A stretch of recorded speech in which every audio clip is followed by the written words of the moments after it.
Buenas tardes, tengan todos ustedes, son ya las 2 de la tarde en punto y ya estamos en Noticias Sin Límite en este programa en cuanto a la edición jueves 17. Después de haber escuchado las voces fuertes de la naturaleza y la comparación de actitud y de conducta entre quienes nada tienen y los que tienen de sobra, esto último refiriéndome a los niños triqui del básquetbol que quedaron invictos en Argentina y la selección nacional de fútbol que, sin palabras, nos encontramos con muchas voces y muchas conductas relacionadas con las reformas del país, reformas que están atoradas por la abultada agenda presidencial que aún está empantanada en el Congreso, la falta de cabildeo, el antagonismo generado y los intereses en el Pacto por México están desgastando la imagen de un gobierno que prometió cambiar muchas cosas en muy poco tiempo. Mientras afuera de nuestro país se escuchan las palabras fuertes y también las actuaciones firmes, unas en el Congreso y Gobierno de los Estados Unidos de Norteamérica y otras en el Vaticano, donde el Papa Francisco sigue dando que hablar al mundo ahora que se reuniera con la Autoridad Nacional Palestina, con Mahmoud Abbas, Abu Mazen. Esto tendremos hoy en Noticias Sin Límite.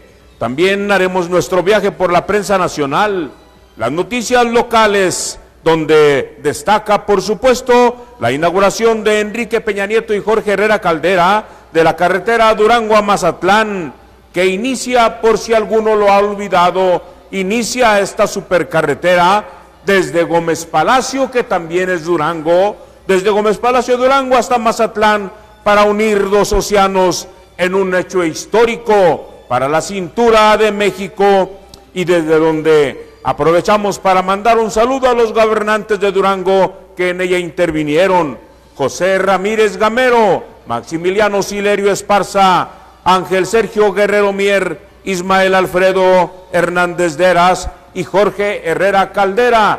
Si usted se acuerda, antes los gobernantes nos venían de México y eran puros desconocidos. A partir de José Ramírez Gamero llegaron gobernantes que vivían, que vivieron y que vivirán aquí en esta nuestra ciudad o dentro del perímetro del estado de Durango. Por eso le digo a usted que esta es la carretera de Durango que une a Coahuila y a Mazatlán para hacer una cintura con el país, hecha con la intervención del gobierno de las que son de Durango. Feliz recuerdo para ellos, y al final del programa tendremos lo más destacado en los medios electrónicos, considerado como notas de última hora. Vamos a empezar. Vámonos al Congreso de Estados Unidos con Barack Obama, que promulga su ley. La Oficina de Presupuesto de la Casa Blanca pidió a cientos de miles de empleados públicos que estuvieran listos para hoy jueves y para que regresaran a sus trabajos. El acuerdo para terminar con la parálisis del gobierno de Estados Unidos se aprobó el día de ayer miércoles por parte del Congreso. Con ello se busca evitar que la mayor economía del mundo cayera en la cesión de pago que hubiera desatado un desastre financiero. Barack Obama, por su parte, se amarró los pantalones, tomó la decisión de promulgar rápidamente la ley luego de que el Senado y la Cámara de Representantes lo aprobaran. El Partido Republicano no cedió en la decisión de aprobar la ley, luego de sus esfuerzos por condicionarla para que se hicieran cambios a la ley de salud, conocida como la Obamacare. A pesar de todo, el acuerdo de última hora solo es una solución temporal y no resuelve temas fundamentales de gasto y déficit allá en Estados Unidos. Esto es lo que divide a los republicanos y a los demócratas. La iniciativa otorga financiamiento al gobierno hasta el 15 de enero y eleva el techo de endeudamiento hasta el 7 de febrero, por lo que los estadounidenses podrán enfrentar otra parálisis de gobierno a principios del próximo año. Con la noticia del acuerdo se alcanzó solo un día antes de la fecha en el que el Departamento del Tesoro agotaría su capacidad de pedir prestado dinero. Las acciones estadounidenses subieron a niveles cercanos al récord histórico. Podemos comenzar a quitar de encima esta nube de incertidumbre e intranquilidad. Nuestras empresas y a los estadounidenses, sostuvo Obama desde la Casa Blanca, poco después de la aprobación del Senado y justo antes de que la Cámara de Representantes comenzara sus votaciones. Esperemos que la próxima vez no sea a última hora, agregó el mandatario Obama, que se puso firme frente a los republicanos, defendiendo su ley Obamacare, hasta llegar a un acuerdo con pocas concesiones para terminar la parálisis de 16 días. El pleito entre republicanos y la Casa Blanca en torno al financiamiento al gobierno había forzado a dar licencia temporal a cientos de miles de trabajadores públicos.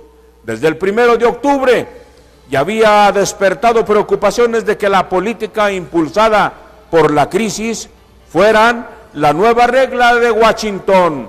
El senador republicano John McCain, cuyos socios políticos desencadenaron la crisis al oponerse a la ley de salud del presidente Obama, sostuvo el día de ayer que el acuerdo marcó el fin de una odisea de agonía para los estadounidenses. Es uno de los capítulos más vergonzosos que he visto en los años que pasé en el Senado, dijo McCain, quien exhortó a los republicanos a no ligar sus demandas sobre la ley Obama al límite del endeudamiento o el financiamiento federal. Al final, el Senado, dominado por los demócratas, aprobó la medida con una votación de 81 contra 18, y en la Cámara de Representantes hizo lo propio. Ahí la votación fue de 285 contra 144. Obama firmó la ley de 35 páginas ayer pasada la medianoche, o sea, prácticamente hoy en la madrugada. Además de un aumento al límite de deuda, el acuerdo propone crear un panel bipartidista de legisladores para pensar en ideas de largo plazo para reducir el déficit, que tendría que ser aprobada por el Pleno del Congreso. Su trabajo debería estar listo el 13 de diciembre, pero algunos analistas dicen que el panel enfrenta una tremendamente tarea difícil. De acuerdo, muestra un cese de fuego temporal entre republicanos y la Casa Blanca en la última lucha en torno al gesto y al gasto del déficit, que ha paralizado tanto a la toma de decisión como a las funciones básicas del gobierno norteamericano. En el acuerdo, es una victoria para Obama, que se mantuvo firme y se negó a negociar cambios a la ley de salud, y una derrota para los republicanos, que han sufrido una reacción negativa del público norteamericano, esto de acuerdo a sondeos de opinión. Y acá en México, mi abuelita les grita a los norteamericanos: todos pierden cuando se pelean, cuando se sacan la garra, cuando se agreden, cuando paran por un espacio de 16 días y ponen a temblar al mundo. Todos pierden. Vámonos ahora a algo también que grita fuerte, porque el Papa Francisco pide al presidente palestino que se tomen decisiones valientes a favor de la paz. Esas son palabras fuertes. Durante el encuentro, Mahmoud Abbas invitó al pontífice argentino a que viaje a Tierra Santa. Ya en el pasado 30 de abril, el Papa había recibido también del presidente israelí la invitación a Jerusalén. El Papa Francisco recibió el día de hoy al presidente de la Autoridad Nacional Palestina, Mahmoud Abbas, que se le dice Abu Mazen, en el Vaticano, y le expresó la necesidad de que se tomen decisiones valientes a favor de la paz de Medio Oriente. En esa reunión, que duró cerca de 30 minutos, se expresó el deseo de que las negociaciones entre israelíes y palestinos produzcan los frutos deseados para encontrar una solución justa y duradera a un conflicto cuyo final cada vez es más necesario y urgente, según se lee en un comunicado de la Oficina de Prensa del Vaticano. Otro asunto que se analizó fue la situación de Siria, sobre la que el Papa expresó una gran preocupación y deseo que la lógica de la violencia deje paso lo antes posible al diálogo y a la reconciliación. Por lo que se trata de las relaciones bilaterales, ambos manifestaron satisfacción por el progreso realizado en la elaboración de un acuerdo global sobre algunos aspectos esenciales de la vida y la actividad de la Iglesia Católica allá en Palestina. Durante este encuentro, Abu Mazen invitó al pontífice argentino a que viaje a Tierra Santa. El Papa regaló a Abu Mazen una pluma estilográfica que produce una de las columnas del baldaquín de San Pedro de Gian Lorenzo Bernini y le comentó que seguramente tenía muchas cosas que firmar, a lo que el líder palestino agregó que esperaba firmar los acuerdos de paz con Israel. Espero que sea pronto, le dijo el Papa argentino. El pasado 30 de abril, el Papa Francisco ya había recibido al presidente de Israel, Simón Pérez, quien también lo había invitado a viajar a Jerusalén. El portavoz del Vaticano, Federico Lombardi, explicó que hace algunos días a medios de comunicación israelíes que la peregrinación del Papa y del rabino argentino Abraham Skorka a Jerusalén es un sueño común, pero que aún no hay fecha para realizar juntos este viaje. Algunos medios de comunicación israelíes adelantaron que el viaje puede producirse en marzo o en abril del año que viene. El presidente de la Autoridad Nacional Palestina llegó a la biblioteca del Palacio Pontificio para su encuentro con el Papa, con una delegación formada por 13 personas, entre ellas las que se encontraba la alcaldesa de Belén, Vera Babón.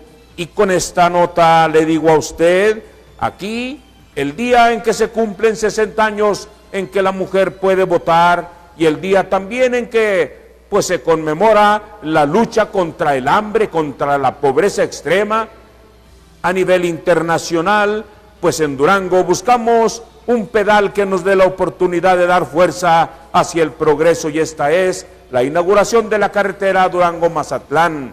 Y siendo las 2:13, vámonos a un espacio mensajes contacto hoy y regresamos con nuestro viaje por la